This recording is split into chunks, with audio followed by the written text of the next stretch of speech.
Hello budget travellers, Brad here back with doing some prep for Cape York. Now there are some things I've got to do to the Colorado before we go. Time is short, the list is long, but we need to start getting cracked in. We need to start cracking in and getting some things done on this car before it goes up north. First things first, and I've been meaning to do this for well over a year now. I think I mentioned it on the Denali Hill camp, a winch. Now, I've taken all the plates off the bottom of our bull bar here, Ironman bull bar, so we've got the plate down there for it to sit on. It doesn't actually attach to the front, and I've also pulled the front grille all out for access.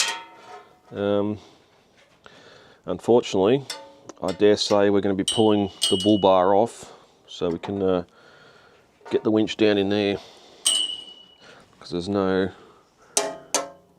getting around that block, I don't think, which is going to be fun. And of course I've taken the light bar off and our aerial, UHF aerial. We might have to see what happens when we put them back on. But also, while we're doing some stuff on this video, finally got around to ordering our timing belt kit. I've gone with Dayco. I know there's a lot of people in the Colorado forum that suggested other brand, but I've gone Dayco. So we've got a new fan belt, or serpentine belt, timing belt, water pump and idler, which are all recommend to be done at the same time. And yeah, that's going to be an interesting one, but that's going to be done a little bit later, along with the winch. Do some basic stuff here. The bar's going to come off here. Also, we're going to replace the battery terminals on this battery, because even as it sits here, you can wiggle them around, you can't get tension on the terminals. So corrugations, I've read before, people losing power, having ignition issues and that while driving because the terminals are vibrating, and it's not good. So that's going to happen. We've got some new brass terminals we're going to put on that. We'll get the old ones off, get them on that. We're going to see about this light bar. We're probably going to have to move it up to the top of the bull bar just so we can get our hand down into the bar to engage our winch. We'll deal with that once the winch goes in.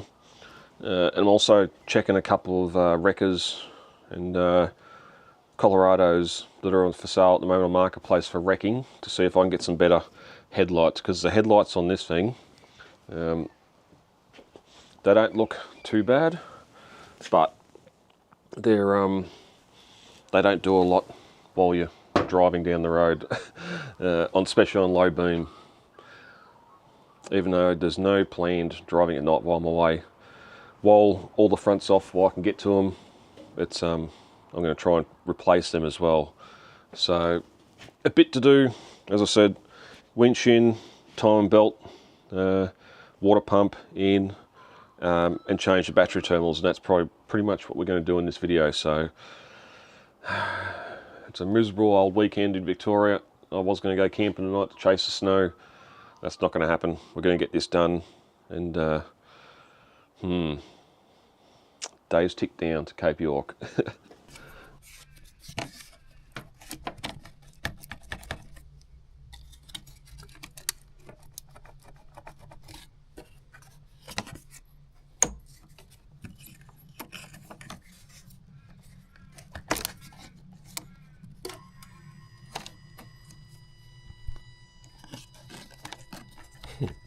Useless.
good spot.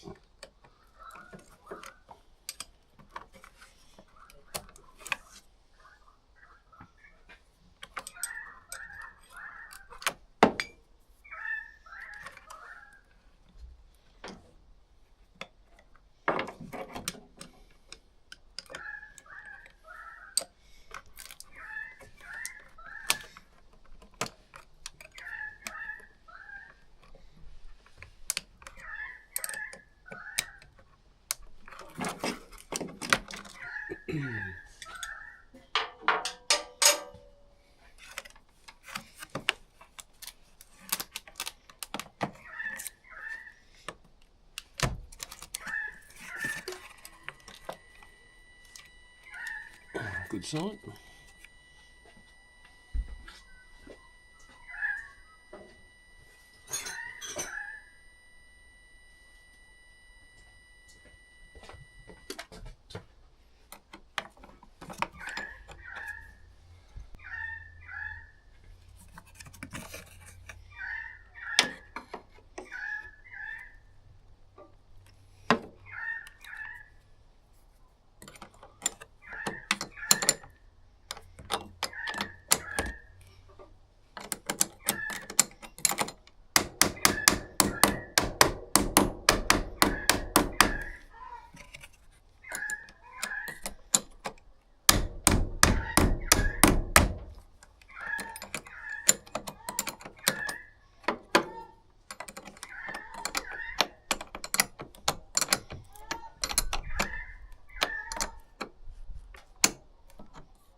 Lot better. Lot better.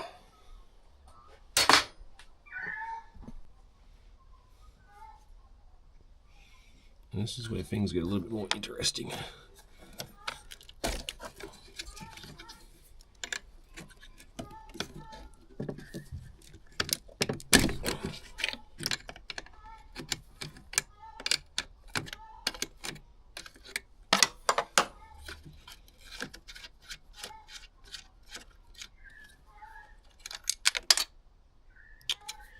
That fell down a fair way.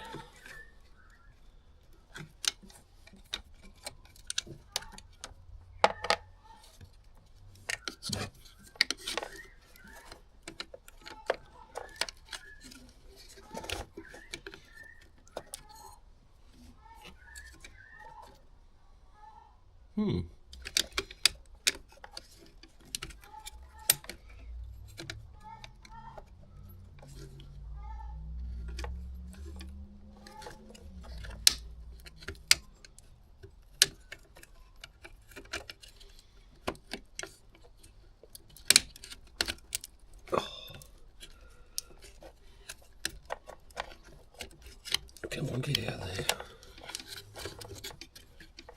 Why are you being so difficult, Eric? Alright. Another one out. Crap. Just crap.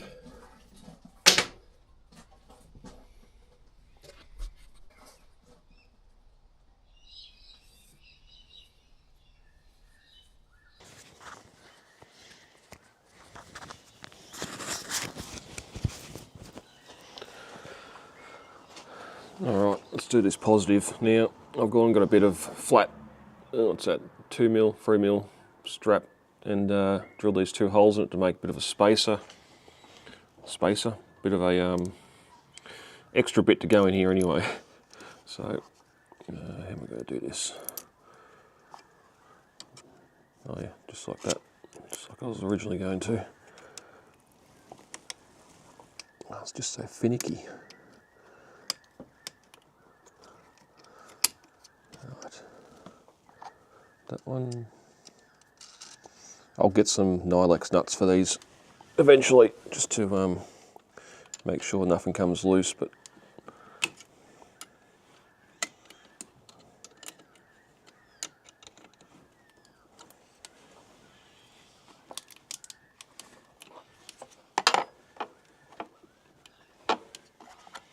about there, I reckon.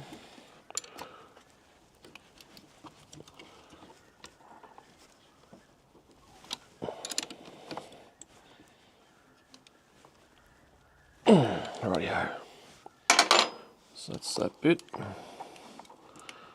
Go back there.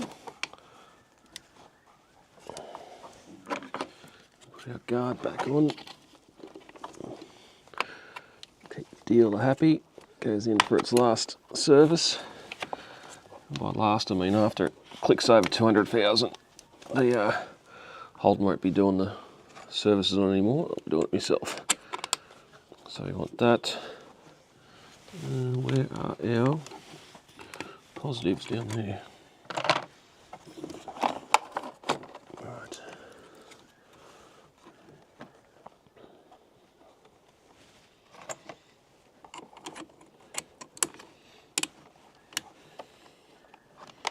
Apologies for not being able to see all the way in here. It's finicky. I'm sure you understand. That one.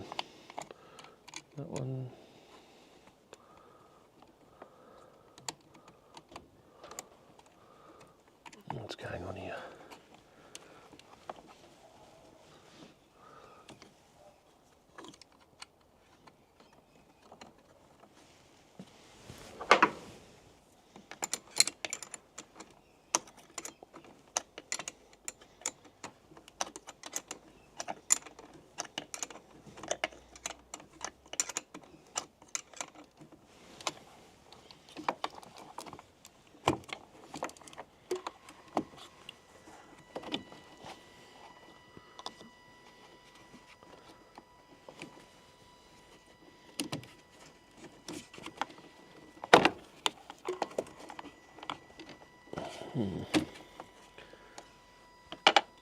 Just need to make sure we get this in the right spot. We might bring these over this side just to clear that plastic.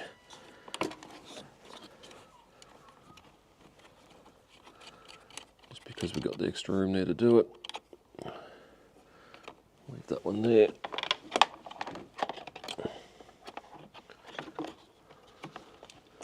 Bring that one up there. 9 times out of 10, as soon as you start plugging accessories onto these terminals and that, your standard plastic covers and guards and all that crap sort of no longer fit where they were meant to.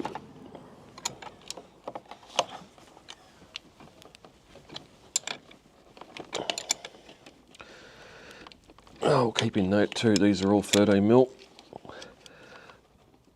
So we can start building our toolkit for the top as well.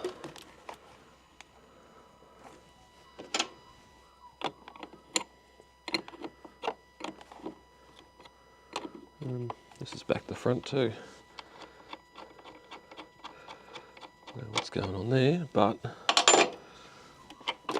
our bolt, square nut or square bolt on here should lock into that tab there so it can't spin. For some reason it had been spun around.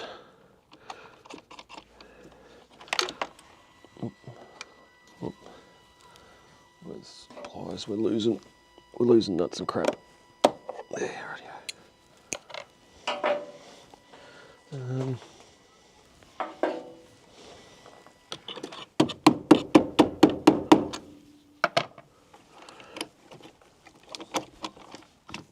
I want on a little bit more than that.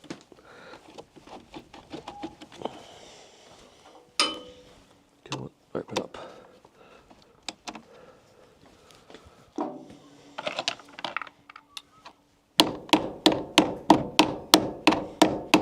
Yes, I know you're not supposed to do this, but that's why I'm using pliers and not a hammer.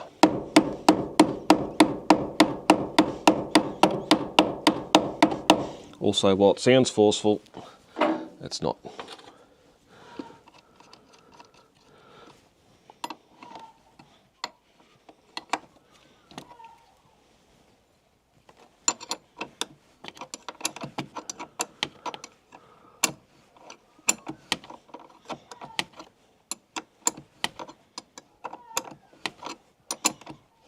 I'm going to go there. Oh, it's a lot better. It's a lot bloody better. Yeah, see, that doesn't fit on there already.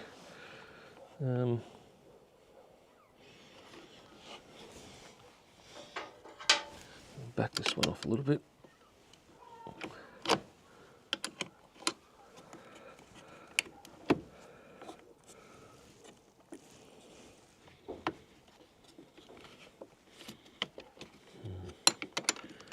Don't know.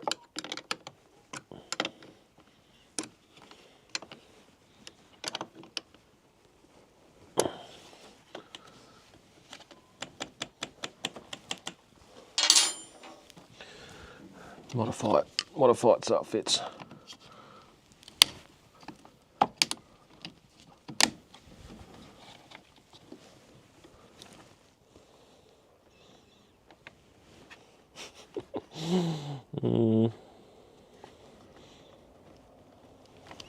Might just get a zip tie, put around that.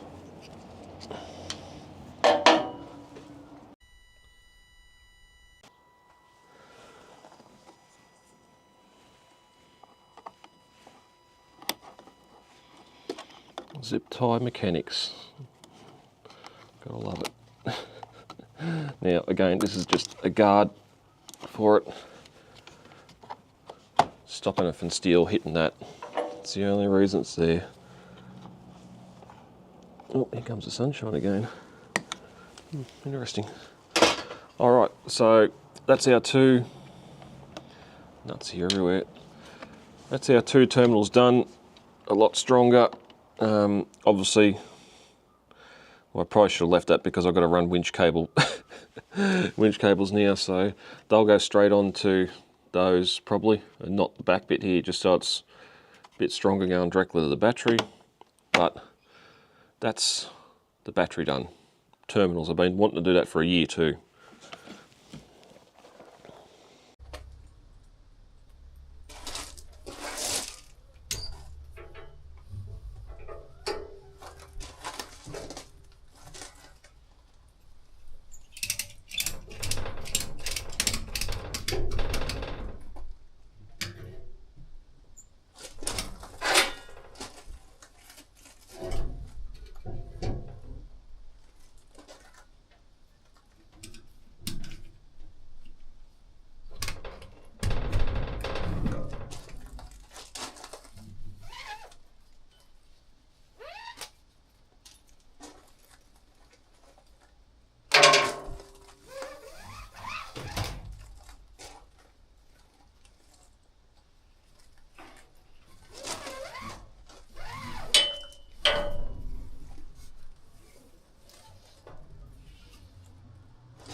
So that's where we are on that. That's going to stay here now that I know it's at the right height and everything. I can just drive straight back into it. We're going to go around to a mate's place and do our timing belt and all the front engine stuff. Just because it's easier with two. And then we'll be back. We'll get a winch mounted to this, and we'll be nearly ready to put everything back together again. This should be fun. This should be fun.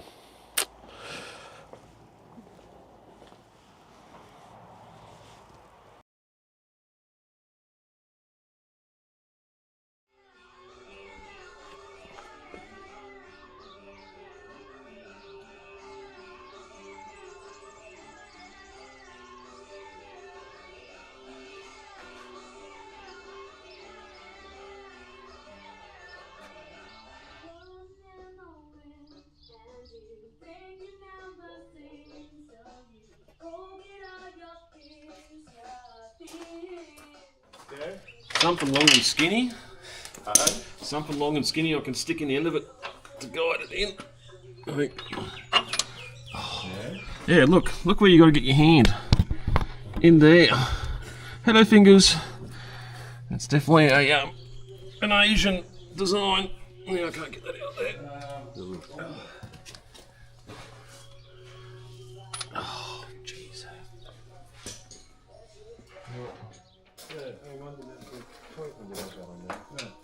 Yeah, no, it's not pushing in far enough. Not pushing in far enough? No.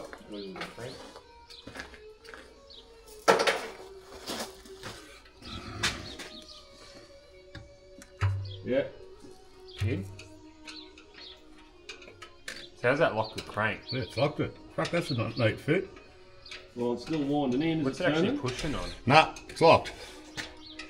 They've actually got a slot machined in the crank. Yeah. Well, lucky you had that fucking lined up. Or Yeah. is it above the counterweight that's just pulled up onto it? No, because I timed it. Oh, right, yeah. So is it top dead centre or bottom dead? What is it? Don't know. Left dead free. It's just in time. Just in time. So that's locked, that's locked. It's all locked. So there's a mark there. See there's a V there. Yeah. There's a dot there. Yeah. Lines up. That V lines up with that one. There. Lucky it's not a fucking precise thing. It is. And this doesn't matter.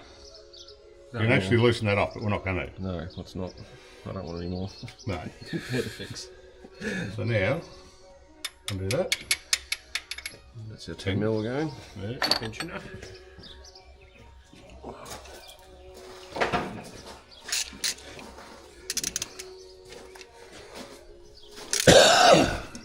Loosen or right out. Oh. Enough that it comes off. Yeah, well, they're off. Enough that. Screwy down there at your feet.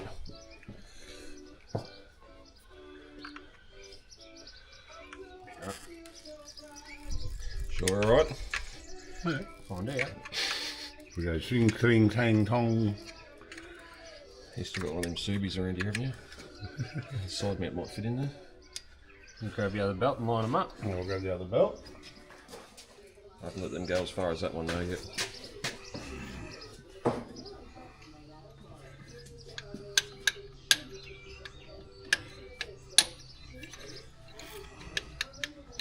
Oh, fuck yeah.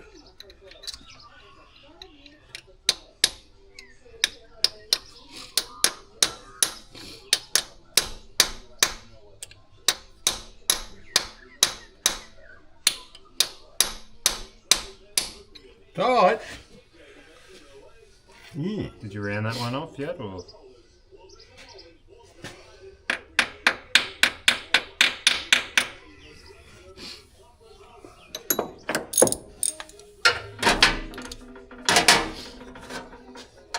We got 4.5 mil go the next size up.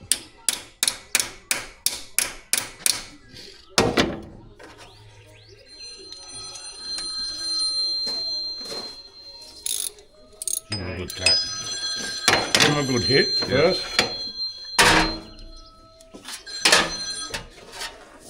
Fucking lost, aren't you? Good.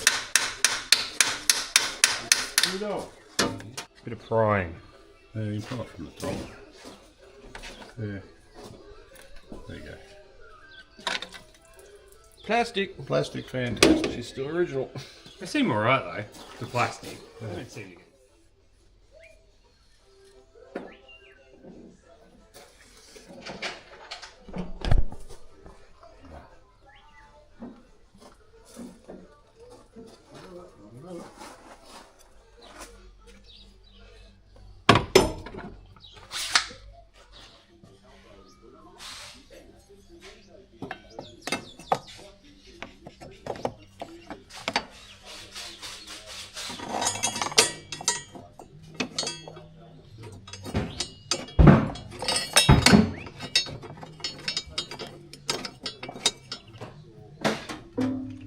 Yeah, much easier with those tools.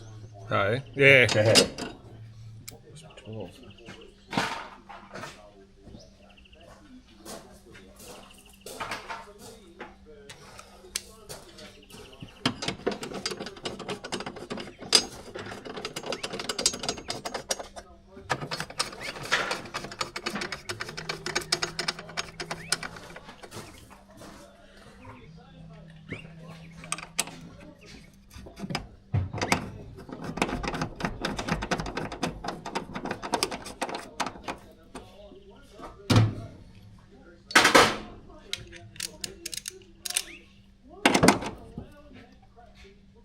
Click.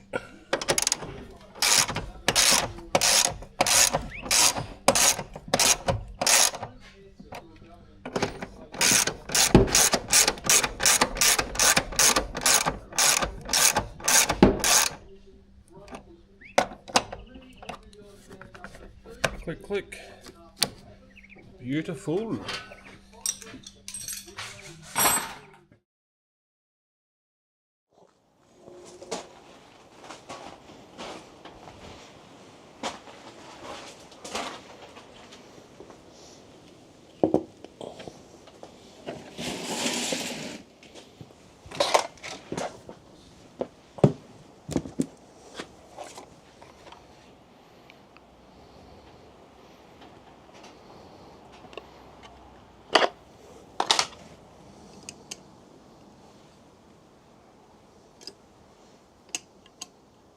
God, they're loose. Thought it'd be a bit stronger. That's already spun. I know, before anyone says it, you do buy what you'll get what you paid for. I put a King's winch on the FJ without any issues. I think I mentioned in that video, one of those videos, 9 times out of 10 I'm using the winch to retrieve timber out of a creek and not for its intended use. So it is here as just a backup. That is purely what it's here for. I'm not, especially in solo traveling, I'm not driving into the biggest puddle I can find. I'm not intending or planning on getting into any situation that I need the winch, but if I do, as a solo traveller, it's there in case I need it. It's different if you're doing a TV show and want to go and be entertaining and drive all the challenging stuff, then yes, you would spend 10 grand on a Runva, or even the air-cooled Warn winch I had on the patrol, and that's not meant to come out of that. I'll sit that there.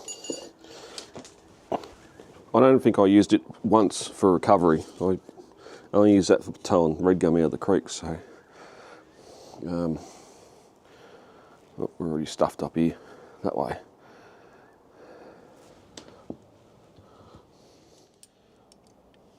So I fully understand that this may not get me out of trouble later on in the future, but I wasn't going to buy a King's one just because of how much cheaper they've got essentially. You look at the video for swapping this clutch around on YouTube, and it must be the previous Dominator X because it's got 6 of these Allen bolts that hold the clutch on. This one's only got 4, and it's still in the same amount of work with supposedly a bigger horsepower motor. So tell me that makes sense. Just the casing on the winch itself just looks like a crack as soon as you drop it. I wasn't 100% on it, but again, you get those deals, bundle and save, and if it does Cape York, then it's $302 well spent. Don't worry about it not working later when I'm trying to pull that log out of the creek. So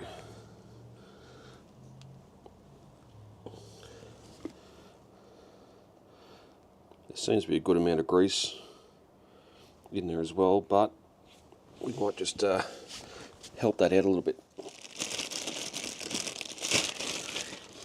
I had this grease left over. It's the one I bought at Drillgery BP when the tyre was getting too hot on the Jayco.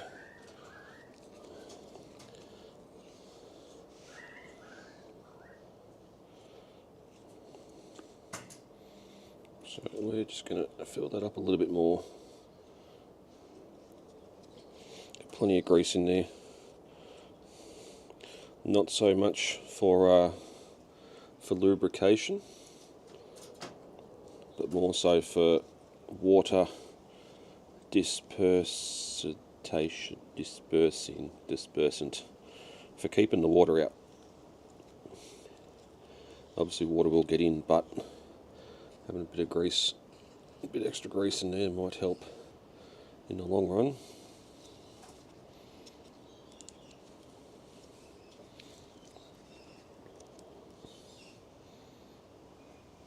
Yum yum.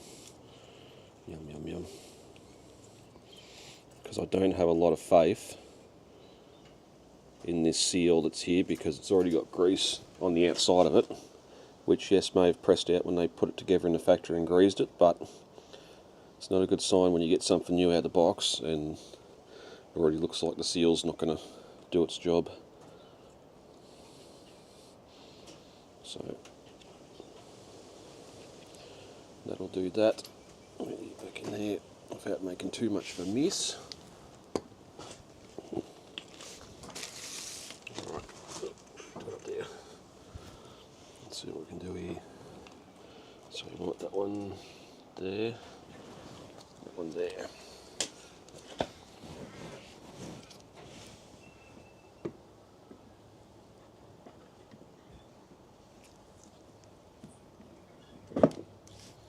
Click. So even you got 2 6mm Allen keys at the top here holding these here together to hold your winch together, and on the bottom you've got a 4. Like that's holding the winch together. It does not impress me much. I'll just take these off now. They're greased.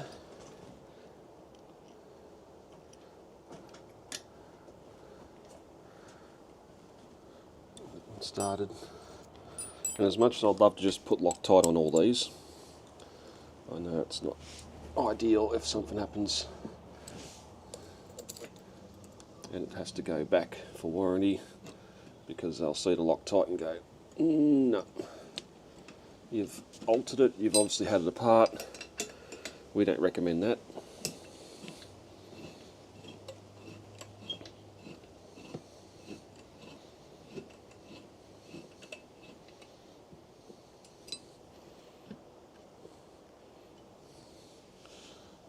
What have we got more to go? I'll do this bottom one up and rotate him over.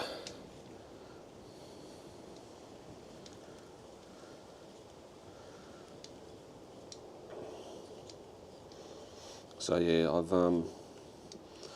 purchased, and I'll show you that in another video probably when we do our pack up for the trip. I bought myself a 15-ton kinetic rope, soft shackles, some of the rings for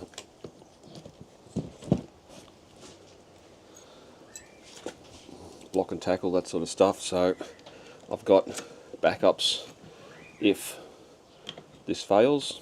Well, it's only going to be a backup if someone else comes along. But I've also got a traditional snatch strap as well, big thick one. It'll get packed away in the car somewhere. So let's rotate. Which means this side one's loose as well. Yep. When you get something new out of the box, go around. First of all, see what size Allen keys fit, because as much as Kings like to say you need a Allen key set to do the job, you don't. You only need a 6mm, a 4mm, and a 5mm. So you need those 3 Allen keys. They do everything on here, so you only need that in your toolkit instead of that. So I'm going to check the rest of these. Oh, then you need a 3. 3mm for here. Yep, loose.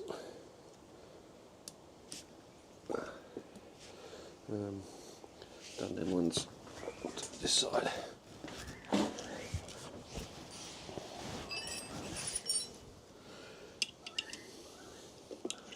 Oh, that one was finger tight.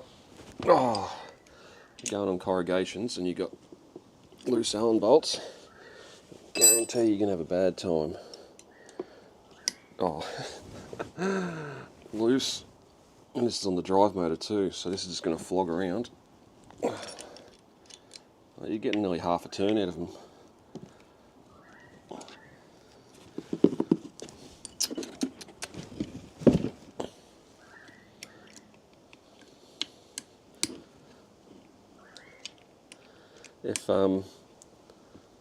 If they're only meant to be torqued up to be not real tight like this, let me know. Might be my mistake, but in the absence of a torque wrench or torque specs, TAF is normally the proper spec to go to. So that's our winch done, clutch spun, so I can get it from the front. We'll get it back in and move on to the next thing.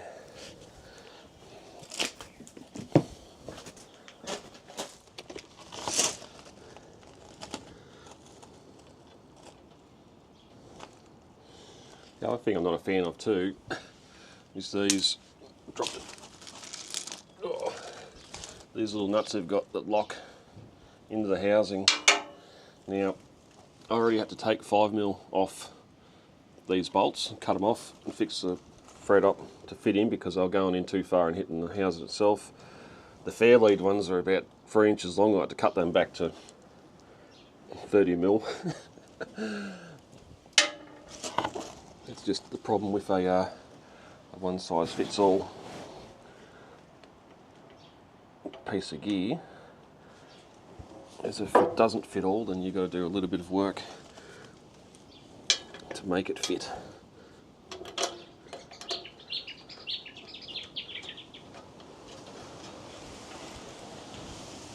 So keep blowing. It would have been a nightmare up on top of the hill last night with all this rain. It would have snowed up there. It's just never done snow camping before and thought it's probably the only chance I'm going to get before the end of the season. Oh, where is it? The biggest problem is now we are 4 weeks away from the Cape York trip. I need to get out and test some things camping. And I can't do that when it's 0 overnight still.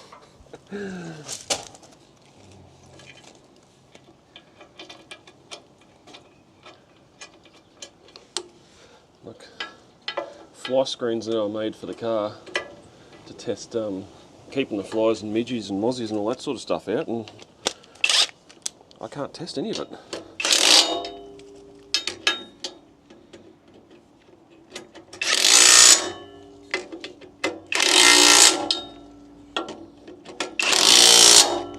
Alright, we'll grab our bar.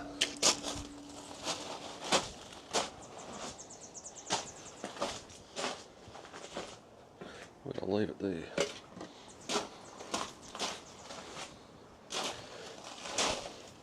So the other reason, well, the reason, as I started before, I'm not being a fan of these bolts, is I prefer to have some Nylex or something in there. Again, you might be able to Loctite them, but they're only gal bolts, so I don't know how much you can Loctite them.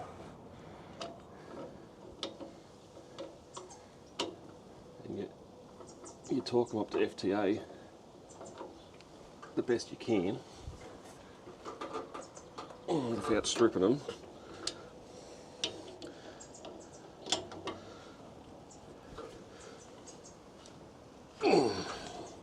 And hope you get back from your Cape York trip and it's not dangling between the front wheels because it's coming loose. Whoop. Speaking of coming loose.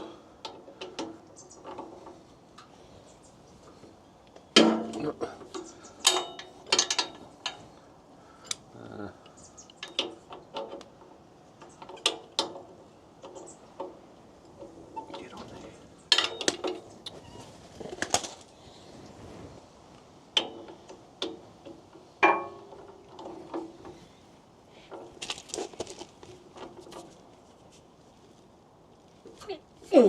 Alright, FTA. So now I can put my hand in, do that, whereas before it was up here and the front nose clip come to here, so there was no way of doing that and no way of doing that to get to it there, but that's a lot better.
Black to black, blue to blue.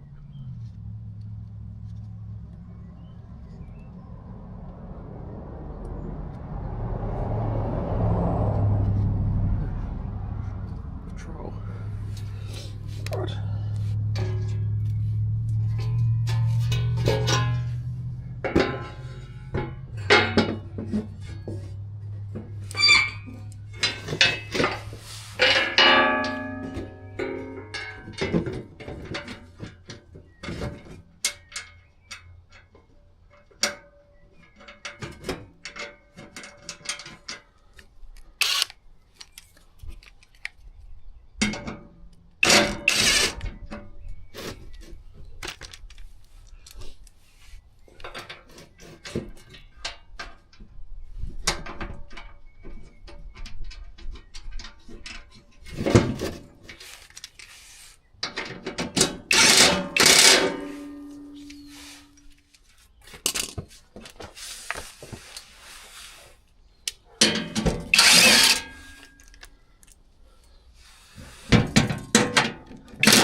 What an awkward position that is.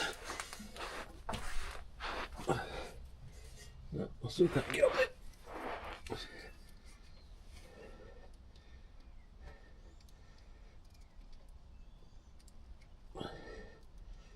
It's only blinkers, but still, you need them to work. Alright, now I'll go back.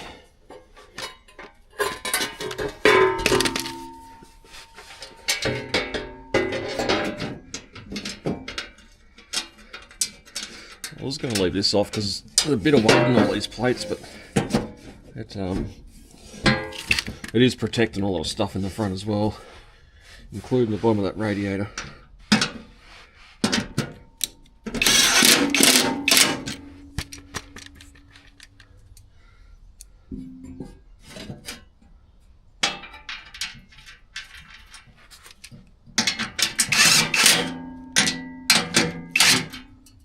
So one last look under here before we plate her up. There's our winch up in under there. Again, I'm not happy with how much space is between the winch and the front, but anyway, cables, not going to be able to see much, but earth and everything, and we're hooked up. Fair lead. I've just got it sitting here. I know that's a no-no, but we'll fix that eventually. And up the front, we've just got our light bar bolted to the top and our winch controller over here to the side, so we've got full access to our clutch. Still lets a bit of airflow through. See the Holden badge, but that's what I had to do to get it ready. And then not going to see much, but the wiring's all zip tied in there where it needs to be out of the way. Yeah.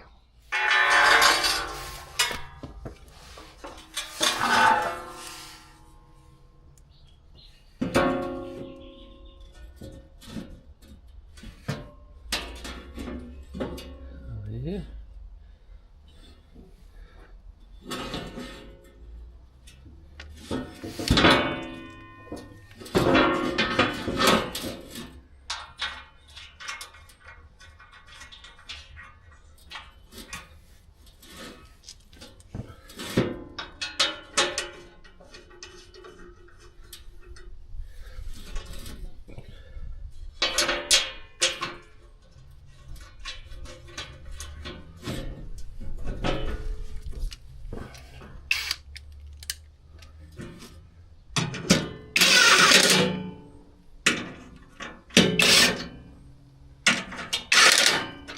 Alright, we're going to do that up tight because everything's adjustable. We need to make sure everything lines up where it needs to go.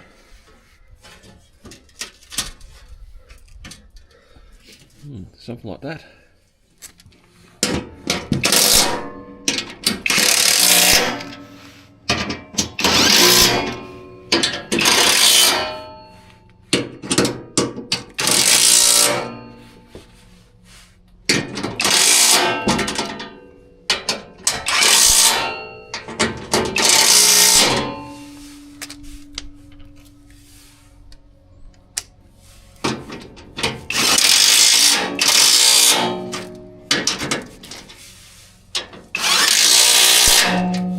Arm it up, alright.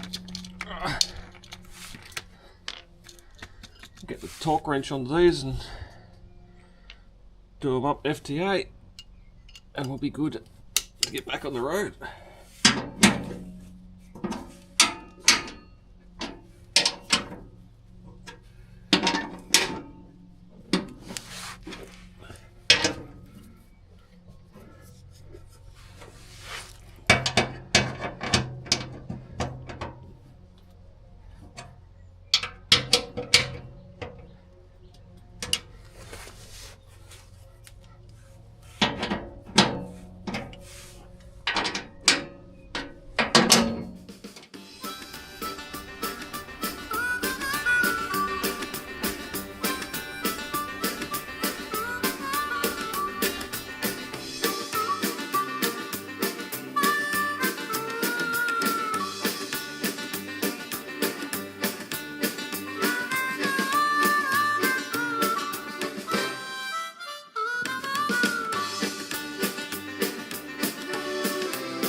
So we'll come in close here. I'm not a fan of these tiny little nuts that go on here.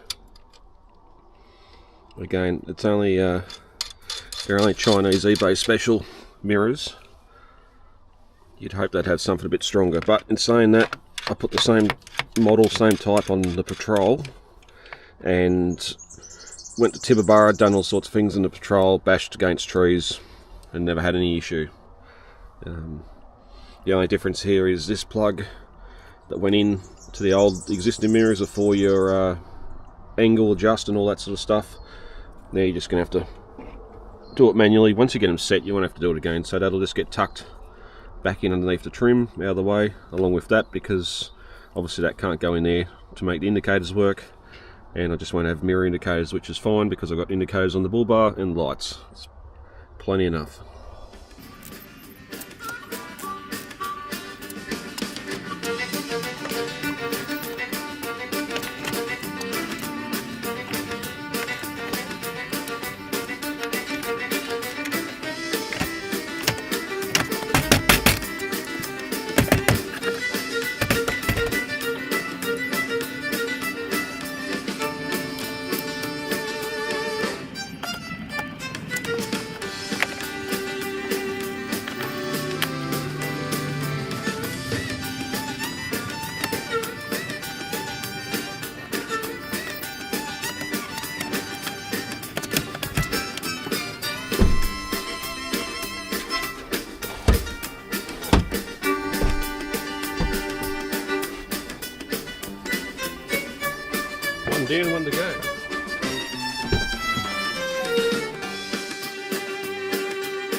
And just like that, the mirrors are on, and I think all the accessories we've got the bolt on are done now. So what we've done, we've done the winch, we've done the timing belt, we've done, haven't done the serpentine belt. That's here now, a replacement, because the one that came with the kit was the wrong size for the Colorado 7. It was for the RG Ute. Remounted the light bar on the front up instead of down, blocking our access to the winch clutch. Winch on. I didn't video it, but also we got the in-cab remote switch. So I've ran that down in behind the dash and found a rocker switch in there that I can put that into. That's working. So I thought that was going to be everything. I've also got a new airbox coming for the front of it, for it, because it was cracked before we started doing the time and chain. When we took the thing off to get a bit more access to get the radiator and the shroud out, it come off completely. So there is a new airbox coming that will get here this week. I'll do that. Also, I don't know if I can pull a video from the front, but we also got some anti-yellowing kits from Autobarn. I put the what type it was up, but if you can see the difference, it's definitely definitely noticeable anyway.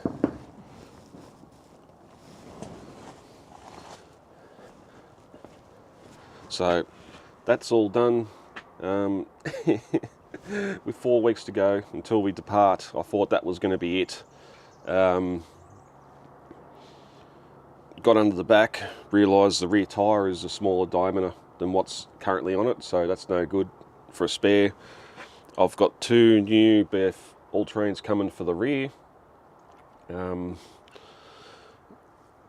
back ones are about 50%, but we're going to put brand new ones on that just so we don't have to worry about tyre quality. Both tyres, the fronts are about 95, so we're going to have pretty much brand new tyres on the vehicle before we depart.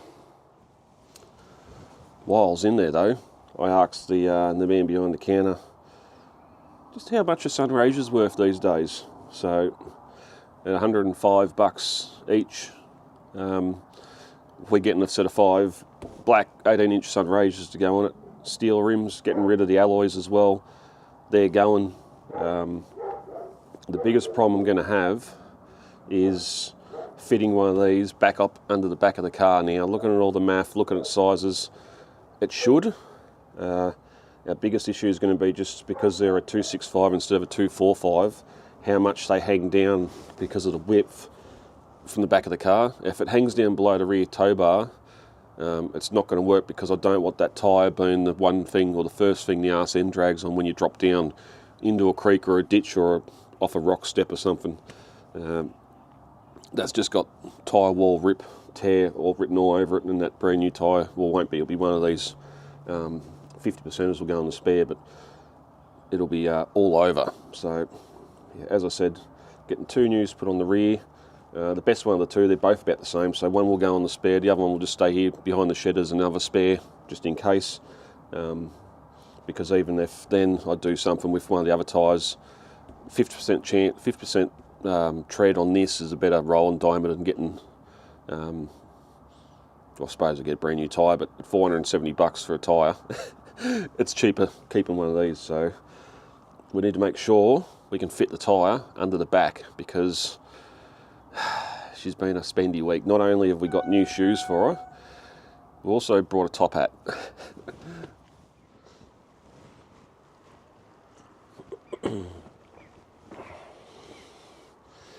So I'd been umming and ahhing about a rooftop tent. My biggest issue of getting one is just packing it up wet, having it all folded in on itself while you're driving around, having that moisture seep through seams into the mattress and just wetting everything.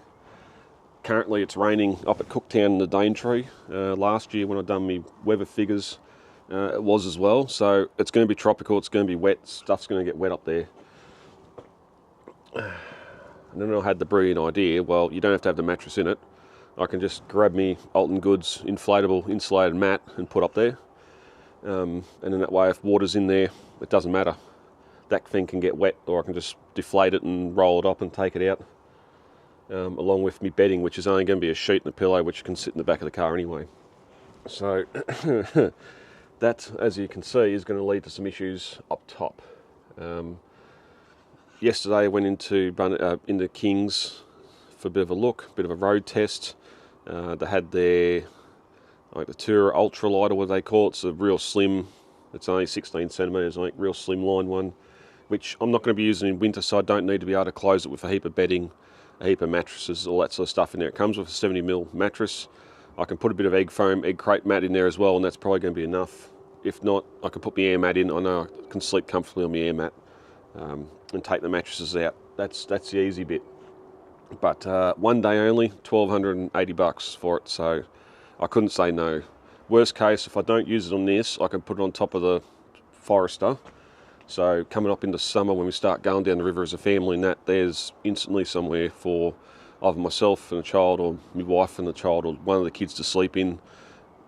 A minute and a half, a minute to set up, and we're not rolling up wet swags, tents, everything else, if there's a bit of dew in the morning. So, but then that brings us back to this. Now, if that tyre doesn't fit under the back, the only place I can put it is there. I'd ummed and ahed about putting it in the back, but the problem is if you're doing a creek crossing, bit of mud, whatever, and blow a tyre, cut a tyre, can't repair it, got to take it off and put it somewhere, I don't really want it in the back, because then I've got to have it anchored down pretty well, so if you are dropping down into things, it's not going to come forward and knock you in the back of the head.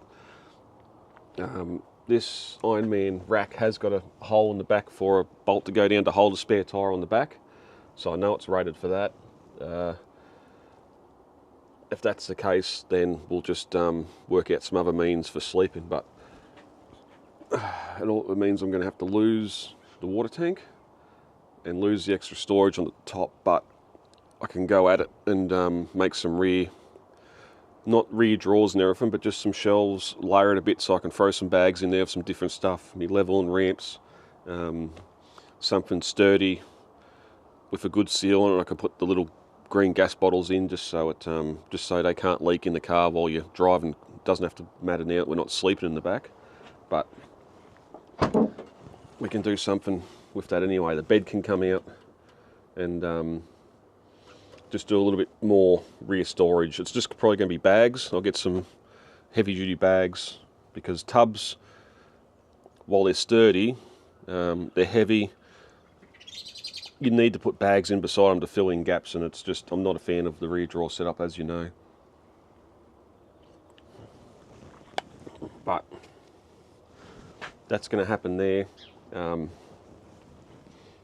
at work, there's a 13th Element Engineering and Fabrication. I'll shout them out now, even though we haven't had the work done.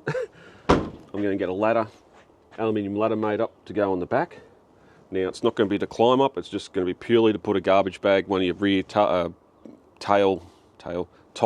bin bag things on, just so I've got a garbage bag at the back. And then on the side, it was going to come off the original roll bar here, roof rack, but we'll make it work another way. Going to get a sheet of aluminium, come down to a triangle to here with a couple of rubber stoppers and a riv nut holding it down. And I've got two of these Tactic cases that are going to get mounted on the back there, and that's going to have all our recovery gear in it. Yeah. What's in here? That's got our kinetic rope in it on one side in case we need a snitch, and then the other one's got soft shackles, the roller, that sort of things for your block and tackle in case we need it on the winch, and some gloves. But they're going to get mounted there. That way, wet ropes, wet shackles, muddy shackles, all that stuff's outside the car. Also, for those wondering about the legality of having something like this bolted to the outside of the car, we are still inside our the width of our mirrors.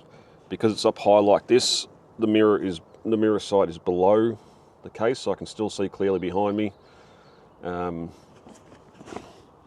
Defenders have them from stock. They've got the things on the back you can buy. Problem is I've shopped around. You can buy the kits for the back of Suzuki Jiminy's. Jeep Wranglers are a big one, especially out of States. You can get all the Molly panels and that for your back window that you can hang stuff on, which is fantastic. But they're only made to suit those vehicles. They're made to mount up a certain way, and they're expensive. They're over $500. I don't want to be spending the money on that to then cut it up and just drill a hole in the bottom and essentially tech screw it to the car. It won't be, it'll be riv nuts, but that's the plan there. Now, what I'll probably do, I'm shopping around now to find a roof rack that's just a flat cage without the sides. If I can't find one by next weekend, because we're getting down to the crunch, I'll do the same to this as what I did to the roof rack on the Patrol. I'll just cut everything off flat so I can mount the rooftop tent to that. I can still put the ironing board, if you haven't noticed, the ironing board's underneath there for every table. I can still have that there. I can then use the L brackets that come with the awnings and drop the awning tent down and out a little bit. It'll be just above that box that's mounted there, which will be nice and flush. I'm probably going to ditch the awning on the side because I think I've only used it twice this year so far, and here we are in September. And mainly it's used during winter just to keep the dew off whatever's set up under the side of the car. So that's going. I'm going to just a simple tarp setup that I can hang on the side, a couple of ropes out to a tree or something and let it just waffle in the wind, whatever else. Because the amount of time, especially over winter, where like now it's heavy dew, the sun's out, but if that's not in the sun, that's not going to dry out until 10, 11 o'clock, where the tarp I can just stuff in a bag, come home, set up under the veranda. It can stay there all week and dry out. I'm just, for it sitting there and not being used, it's not going to be there anymore. So they'll be there. My shovel holder will go in under here. So you just come around the back, undo a strap, slide the shovel out. We'll have our storage in the back. The big one we're going to lose again is water. Now, I'm hoping, I do still have my long black tube off the FJ that holds 19 litres of water that could go over that side and mount to the side under the rooftop tent and sort of come out here and just have a hose looped around you, pull down. That water's mainly for washing your hands, that sort of stuff. I'm going to have a 20 litre jerry can in the back that I'll have to shower out of. I still need to work that out with the hot water service. And I'll have bottles of water in the fridge, and a couple of those 10 litre water jugs, water jerrys, whatever you want to call them, in the car as a backup as well. But there's only one day I'm not going to be getting fuel at a servo, so every day I can refuel the jerry when I refuel for fuel. There's water up there everywhere, there's fuel up there everywhere. We should be right. But take a look, because next time you see it, it's probably going to look completely different again. But anyway, thanks for watching. Going to go and work some stuff out. Check Facebook again, see if I can find a flat cage. If I can find a flat aluminium one, it'd be fantastic, because it'd just bring that weight down a little bit more. That King's Light rooftop tent's 70 kilos, which includes the ladder and mounting gear, but you know, I'm not going to store the ladder up on the roof. It can go on the back. So yeah, anyway, thanks for watching. We'll probably have one more video in the Cape York prep series before we actually go. 4 weeks. It is coming up really quick, and there's still a lot of things I need to do to this car. It just feels like everything's been left to the last minute again. That's why last year's trip was cancelled. It just came up way too quick and I just couldn't get stuff done. But one more video, we'll get everything packed. You'll see what I'm taking, everything I'm taking, things I thought about taking, and that way when we get back we can see what I used and what can stay behind. But again, it's just me. Do your own thing, do what suits you. This is just a record of what I've done, what I'm doing, and hopefully we don't have any problems See you in the next one, guys.